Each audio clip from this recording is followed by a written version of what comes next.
My belief is e-commerce is the future, and e-commerce is going to replace a lot of traditional way of doing business. People say in the past 20 years, with poor logistic, terrible payment, terrible connection of the internet in the world, but still the e-commerce grow like this.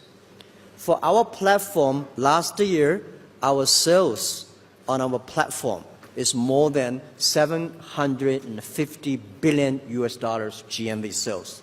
It's almost ranking number 21 countries GDP. This is the way young people live, and it's going to be the future. So e-commerce is not for big company. E-commerce is not for the developed countries. E-commerce is for developing countries, for young people and small business. This is the trend. Nobody can stop it.